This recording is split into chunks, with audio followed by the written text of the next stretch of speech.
If you don't want to go into it, it's fine. It's just But that it's always the same okay. because you look different from the rest, or because it's easier to notice you. They will approach you. Prejudgmentally Yeah, already. they will approach you whilst what you were doing was wrong, but the other students were We're doing the it as same, well. and they were not approaching The them. same way. Yeah. So I would tell you that why do you approach me? Because he, she, and the other ones, they also doing it. We're They doing the also exact approaching same them. thing. Yeah. And then we were on a school outing, and that's what I said to one of those people working there, and he referred back to the school, and then they decided to Expel you. expel me, and so I had to leave the school in December and then find another school in January.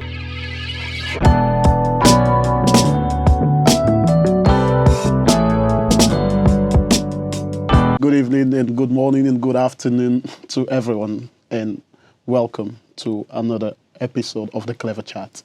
You already know in the Clever Chat we have conversation about work-life balance, relationship, and everything in between. Today is a very exciting episode because I have the pleasure of having people that I can call friends actually. Um, I've known them for quite a while, especially the guy, and I've come to know the lady as well for quite a while. And these are young couples that I actually admire. With that being said, I want to introduce you guys to my guest for today. Welcome, Prince and Blessing, to the Clever Chat podcast. Welcome, Prince and Blessing, guys. What's up? What's up? What's up? What's up? How are you guys doing? We are doing great, we thank God. Hey, man, listen. It's actually an honor to have you guys here today. I've been following you guys for quite a while. I've seen your journey, and it intrigues me to actually want to know more about you guys. Like, how do you guys meet? What's the story behind it? Because you guys look dope as fuck. I'm just gonna say that already. I like the lineup. You guys are more into fashion, and you guys are young couple, young parents actually, and we all know how challenging that can be. But before we dive into the parenthood and your journey as a kinesiologist, I think. I would like to know more about the person behind whatever thing that you guys have going on. So, with that being said, I would like you to introduce yourself. You can be from you, or you can introduce both of you guys, and if you can tell me how you guys met. The saying is simple: ladies first. So I'll let my wife go first. Oh, that's beautiful, man. That's beautiful. Yeah, so my name is Blessing, and it's my husband, the Prince. And yeah, who am I? I am 29 years old, Nice. and yeah, I was born here in Belgium, but Okay. I'm from Ghanaian descent. Yeah. And yeah, what do I do? I used to be a physiotherapist, as you Yes. said. Yeah. In Dutch, they say kinesist. Yes. Yes. And yeah, it's more of guiding patients through their rehab Okay. after a certain injury or after some complaints like back pain, low back pain, shoulder pain, Okay. and all those things. So yeah, that's what I do, or that's what I did. Yeah. I want you to hold on what you did, because I'm going to come back to that, because that is one of the things that actually make me reach out to you guys when I saw your story on TikTok. I think it's on TikTok, if I'm not mistaken. That was one of the most inspiring things that I've ever seen. And with that being said, I would love to know, how do you guys meet? Because since I've known you, Don't start. Don't start. so I'm intrigued. I really want to know what's the story behind it. How did you guys meet? I will take from that side, yeah? Okay. This is very important. You know, sometimes they say not the suit, but the man in the suit. Definitely. A lot of the times, it's a perspective from our side as Africans. Mm-hmm. You know, when they see a person roaming about, they always have a certain perception about you just because of maybe the way you look, Okay. and forgetting that there is a whole lot in the container that is outside the container. But Of course. people tend to look at the container and forgetting what the container contains. Oh, I like that. That's a bar. So That's a bar. That's a bar. I love it. So technically, you're saying people don't need to focus on the external. They need to worry more what's its the internal side. Because I love that. I wish I can. I- Can you say that again? Container contains. don't focus On the container. but focus on What the container contains. contains. Damn, bro. Damn, bro. So- Hey, this is the time that the editor needs to do like, pam, pam. Bro, that's crazy. So, yeah. Continue, bro. I might look all suited up, all nice, Yep. but inside of me, I might be as empty as fuck. Damn, Sorry for bro. the F word.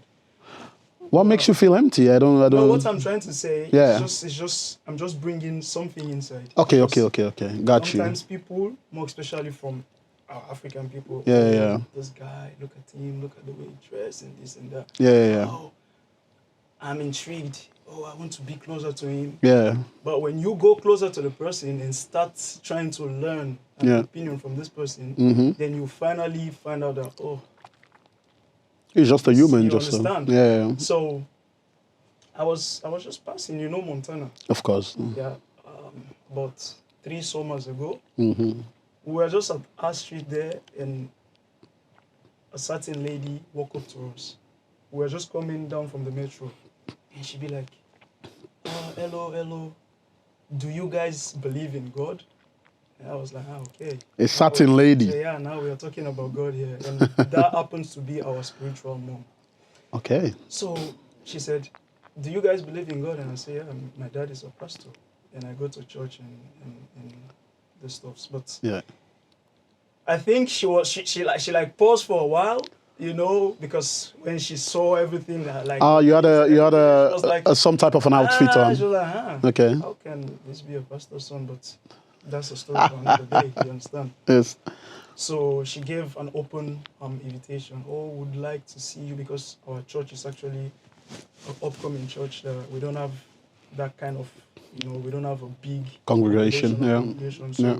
it's still building. So then I say, yeah, I'm open to going to churches. I don't have a problem. For me, a church is my home. I can go to any church. True. I'm not entitled to be like other people say, oh, without, like we say in Creole, without St. John, there are many other churches. That's true. So it's not like I have to say I have to only be in St. John. Of course. So I honored the invitation. I went to the church. Yeah. But before going to the church, they actually sent me a text message like, would you like somebody to pick you up from your location so you can just feel comfortable while coming? And all that. Okay. And luckily, and little did I know that it was my wife that was coming to Oh, pick me that's beautiful, man. and That was She beautiful. came. I saw her. The Raiders. Yeah, so we were in her car that day, but when I saw her at first, because it's something I admire also about Ghanaians. You barely see 25 to 30-year-old Ghanaian lady who will not tell you I'm in a relationship or I'm married. Okay. That is something I admire about them. They really, marriage is something sacred for them. Oh, I never knew that. Okay. But I was thinking, okay, she's coming from a church. Maybe she's married. So I even posed the question, are you married? Doc? And she was like, no, I'm not. I said, okay, then I have a chance here. So let me just pause it there. So I have a chance here. So that was exactly the story behind Of how you guys we met. Yeah. And Blessing, is it accurate? The story, or do you? Yeah, it's accurate, but it's a little bit. Let me fine tune. Yeah. I was having a certain hairstyle, and he was saying, "Oh, your hair looks nice." Mind Oh, you, it was the first time meeting. so you came in gone blazing and stuff. My trigger. And- I pulled the trigger already. The trigger. And I said, That's crazy. I said, yeah, it's wedding season. It was around May, June. But does that mean you were shooting your shot as well, or you were just saying plainly it's wedding season? It's wedding season, so I'm trying some hairstyles so that. Okay, because I got was you. going to a wedding Yeah. the week after or so. Okay. So I said it's wedding season, so I have to do some hairstyles. Mm-hmm. And then he asked me, and when is your wedding? When are you going to get married? Yeah, this Timmy boy. And then I said, I don't know. We'll see. And that's how the conversation started going. Oh, that's beautiful, man. I went to you guys' weddings, one of the most beautiful and very sacred, actually. Wedding. I loved it, and I think it was a beautiful joining of the family. And like I said, John, I've known you for quite a while. We went to the same school, even though you are years behind me, But I end up finding out that you went to the Albert Academy, I think. But I have graduated a long time. I don't think we. Went to Albert Academy 2008. I think that time I was already in college, I guess. Yeah, Though I think I'm a old man now. But like I said, I've already been admiring you guys, and the wedding was beautiful, and so I keep following your stories. And John more for the fashion thing, and I think he's a cool dude, and I love the way he carries himself as well. And but I feel like whenever he's around you, he actually like glows and it looks like blossom, and that is I'm actually very proud to say that. No, it is what it is, bro. It is what it is. So I wasn't glowing at all. No, and this is not even. This has nothing to do with even the fashion part of it. This has everything to do with the energy that you exude whenever you are around your wife, and even at the beginning of the podcast right now. You guys introduced each other as the wife and husbands. Even me, I've been married for quite a while. Sometimes I actually forget to introduce my wife as my wife. I just say, this is my girl. No, nothing, I do not mean no harm, no nothing, but I'm so casual about it. I don't know if it's because I've been married for quite a while, but I was so casual. So when you guys just say that, it makes me think that, damn, I need to do better. I think I need to introduce my wife as I think she will love it. Step up your game. Damn, that's true. I'm not ashamed to say it at all, But I'm going to skip a little bit from the relationship. Like I said, I'm going to put more interest in your work as a physiotherapist because, like I said, that's the video that I saw. I will make sure they attach the video somewhere there, with your permission, of course.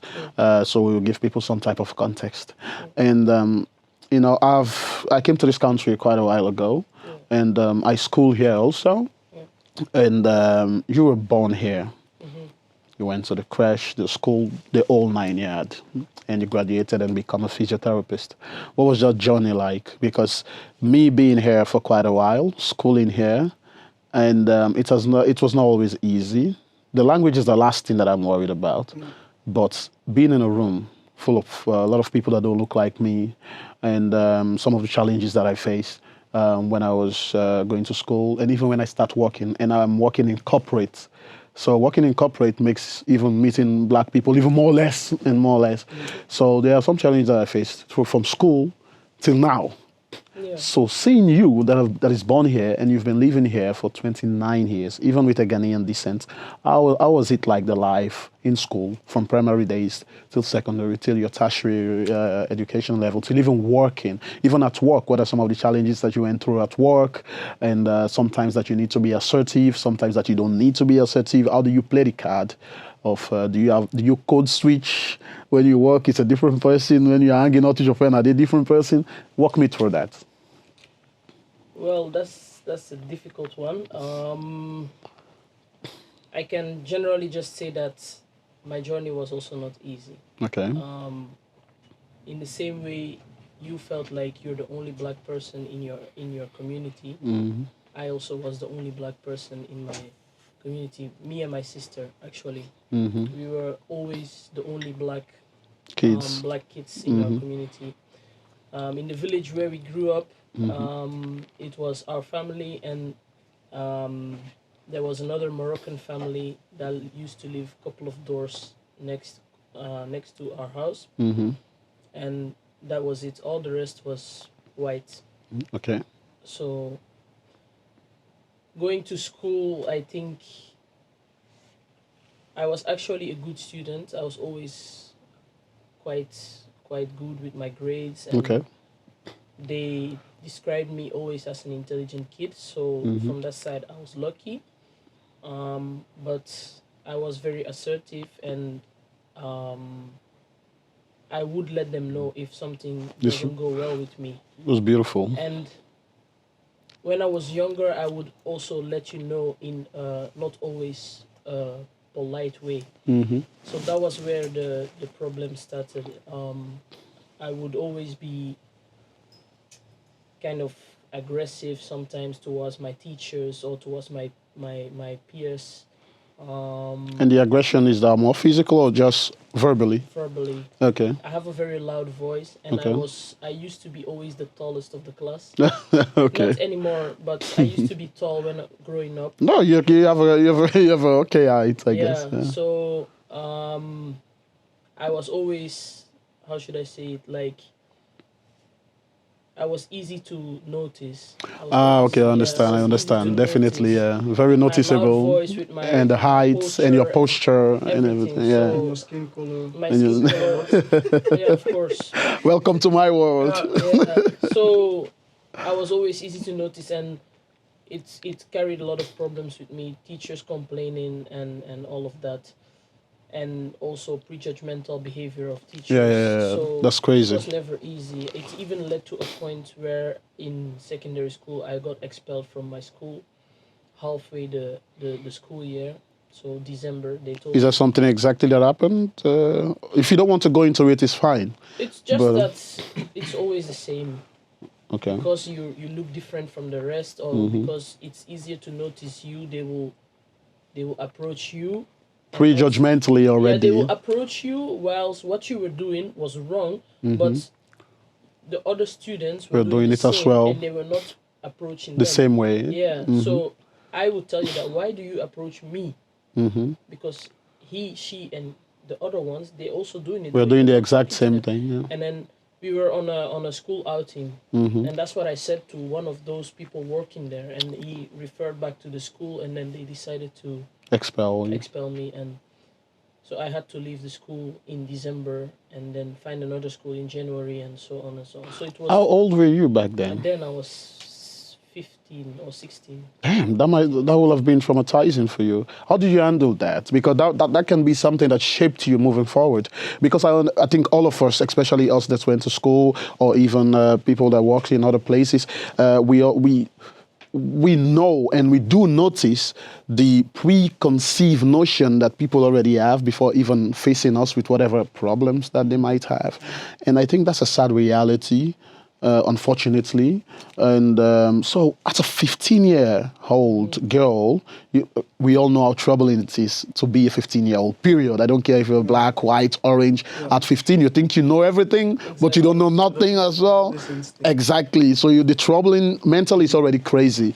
And taking that type of baggage and that traumatic experience, how did you navigate through that moving forward in your other school, and then you grew up moving forward? I was always determined that there is nothing wrong with my behavior. I decided just to continue doing what I'm doing, and that's exactly what I did. I never changed for nobody. The assertiveness Yeah. and saying exactly what you I feel. never changed. My loud voice, my loud laughter, and all those things. I never changed it, and I never got problems about it. People can make a comment on it, but But that's it. it was never Yep. got worse than what it was. Okay. And yeah, I made it. I graduated from university in 2018. It was beautiful. I got a job and all that, so I'm here. So Applause. I love it. I love it, man. Hey, thank you so much for graduating. I know it's because I'm asking all these questions because I just started having kids, and you're also a new mom. And most of the time, my fear about my kids, unfortunately, is when they will be big enough for me to have the talk with them. The talk of them being different. Unfortunately, as black couples or as black households, we will have to talk to our kids about the talk. When we say the talk, we as black people know what we mean with the talk, you know. So it's rather unfortunate that we have to do that. But you have experienced that, so I'm just trying to tap into your experience to see how I need to prepare myself for my kids and what conversation needs to be heard. And because they are schooling, and I hope that they achieve even more than what I have achieved. But it's beautiful that you ended up graduating. And now, take us to, you've graduated, you start working as a physiotherapist. How is work? How is work, and how is it being the black physiotherapy at your workplace? Have you ever had encounters with clients that might not want to be your clients because of your skin color, or they feel like you might be underqualified just because you're black? Or, you know, a lot of people think when they enter some place, they see a black or a Moroccano. So anyone that is not of a Belgian descent or European descent, they already immediately think that they are some type of diversity higher. Just base it on a Belgian distance, because there are also other Europeans, East Europeans. They don't get the accolades they need to get. I've been there. The thing is, why it's crazy the way some of the Belgians think, because I don't want to put them in one bracket. No. Obviously, we are not globalized. I'm not. Look at Africa as one country, but it is a continent with 52 countries. No, I'm coming. Cities and the likes. But that is just it. But I'm also not going to say every Belgian is like that, because God being good, my wife was raised by white people, by Belgians whom were born here. Yeah. And up to today, I think their purity is unmatched. Okay. They are just so open, but there are also others, or the majority of them, so to speak, are just so close-minded, and they pretend to not understand the things that are going on around the world when it comes to other nationalities that are maybe seeking refuge, because that is how they look at it. Okay. Everybody that comes to Belgium is seeking refuge. Yeah. That is not most times what the case may be. You Okay. understand? So, yeah, thank you so much for that enlightenment. What I was trying to say, definitely we are not generalizing. It's impossible to generalize. You know, I've also have fantastic experiences with Belgium. I've dated Belgians. I've lived with them. I worked with them. Generalization has never been part of the entire conversation, just to make that clear. And I'm not negating the fact that other people are not going through other things. What I was trying to say with the people of European descent, they will get the first pass. Yeah. You will have to open your mouth for them to understand you are. Okay. Yes. That is also another thing. That is what I'm saying. Yeah. We don't have the luxury to have the first pass. In fact, kids that are born here don't have the first pass. They will have to open their mouth for them to know, no, she's born here, she's born. The accent is different, the way they carry themselves is different, you know. If me and her stand next to each other, they'll still take a glance at you. The thing is, if you see me and her, you never know her, you never knew me, you would think we are just brothers and sisters. Yeah. You never know. You would think both of us came from some parts of Africa and just come here. You understand? You know? So, but going back to the question, which is how is work? Because, like I said, the niche of Clever Chat is more about how does it feel like to navigate around the workspace as a black person or an immigrant, regardless if you're black or whatever. How are you navigating the workspace as you, with all that you are as Blessing, including your skin color? Yeah, it really depends, I think, where you work as a physiotherapist. You can, it really depends the area you work at. I used to work in a place that is really in the city of Antwerp, like not in the city center, but like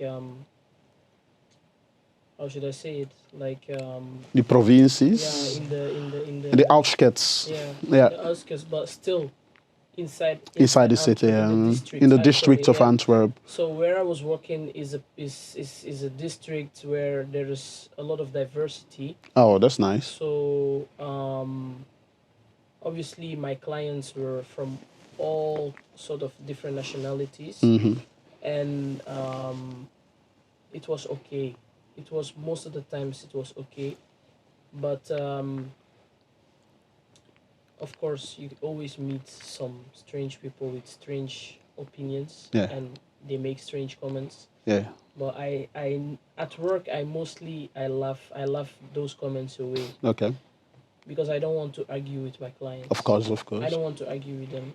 I did sometimes, I had to, but most of the times I try to just laugh, because for me it's even funny sometimes. What is the situation that you needed to be assertive to make sure you draw a boundary? Because there definitely needs to be client in doctor boundaries. I don't remember. I can't really recall, but I do know that at some point I will have to tell them that what you just said is unacceptable. Yeah. but I do not remember what exactly happened. But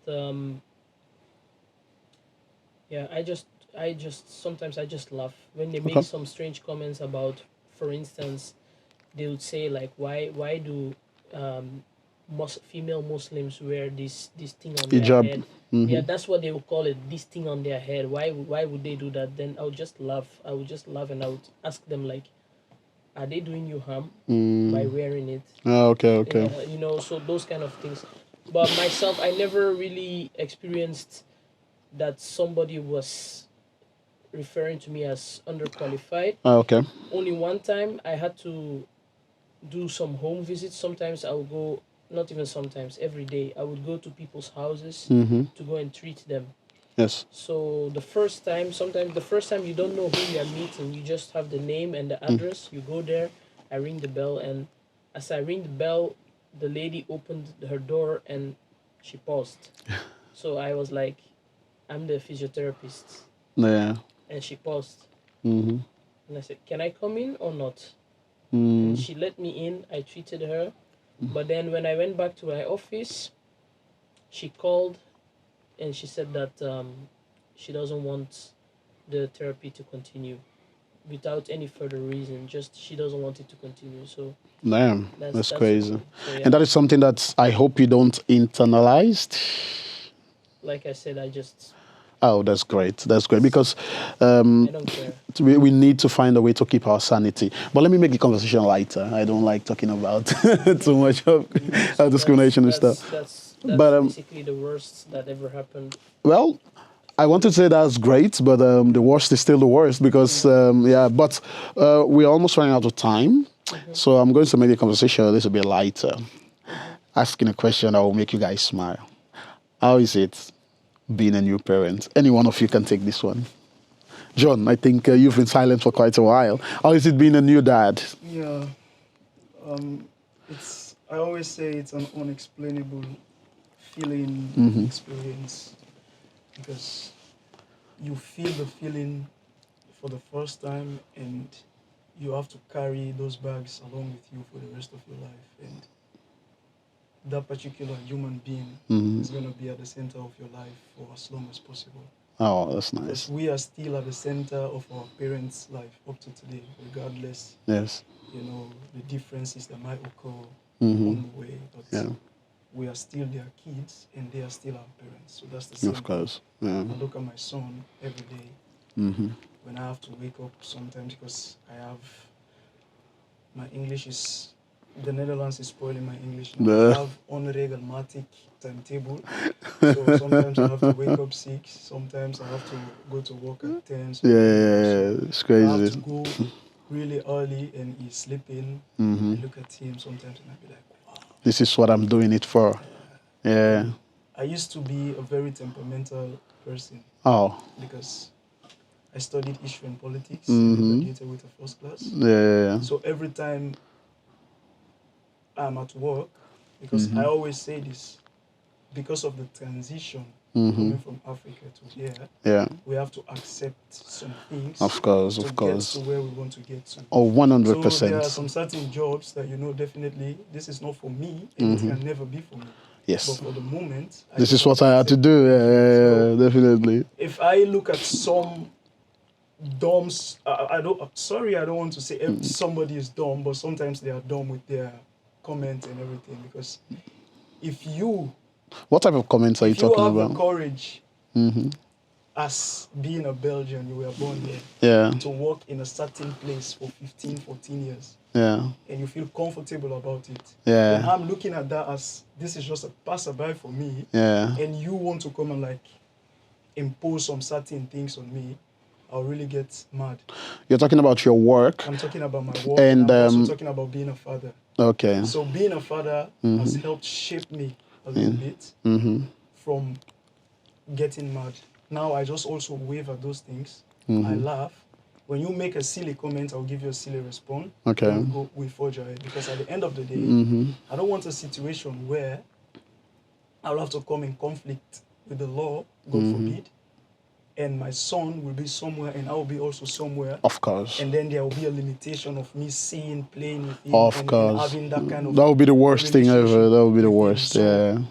I try to take my time and order my steps. You know. Of So course. That's good. if you would ask me how being a father is been like, Yeah. that's just one of the unexplainable feelings and imagination. And it keeps you wanting more. It keeps me going every day. That's good. It really keeps me going. I think At some that's point beautiful. in time, I used to tell my wife, I'm gonna stop with everything, all this bullshit work, Hmm. I'm done. But now I don't dare to even say that because I know what I'm working. You know someone is dependent on you. That's Factory slap me. I know, it's also don't have to crazy. I really hope that you guys will find, because we need to find a better work-life balance, and I think that juggling parenthood and work life is not always as easy as people deem them to be. I think what you're saying is absolutely fine. It's absolutely in line with what people need to do. I think people need to want more, and I'm 100% in alignment with you when it comes to fatherhood. I think it's one of the most beautiful, but also the most challenging things ever. So, but we're about to wrap it up. But I want you, if you guys can tell me what is the best thing that you like about Blessing, and what is something also that is a bit challenging. It's easy to say because Let's start with the best thing. Just one. Yeah, we've been together for a while. So I'll tell you, when you have somebody who wants you for you, that's the best feeling. Yes. Because when the person wants you for you, they will try within their power Yes. to make sure they unleash the best out of you too. You understand? That's good. So she always tried to push me. I told you about the energy. She always tried to push me. Sometimes I get mad because I don't want to be controlled. I feel like, oh, you're controlling me, Yeah. So I always, but the best thing about her is the courage and the patience that she has with me, because I'm not that easy. And one thing I would say I don't like at all, and I wish I can change it overnight, is a temper sometimes. She can be temperamental. Of course. For the rest, we're pushing. That's amazing. That's a beautiful thing. And what is something that you love about this one before we wrap it up? What I love about him is he's very caring. Okay. He's just very caring. He always wants me to be okay. That's a beautiful thing. And something I dislike is he's so slow. Yeah. He's always slow. Oui. Hey, man. That's just what it is. Yeah, it is. But you already know, we can never be 100% as men and women. And for that, is like I said, the time goes by so fast. I really wish I would have more time to continue this amazing conversation with you guys. But unfortunately, we have to wrap it up. And I want to say thank you guys so much for giving me the audience to come to my show and make sure you support the movement. I really appreciate you guys. I think you guys were a wonderful guest, and I want to thank you to the viewers as well. Thank you guys so much for joining, and for another episode of Clever Chat. Thank you to Blessing and Prince for joining us today. See you on the next one. Say bye-bye.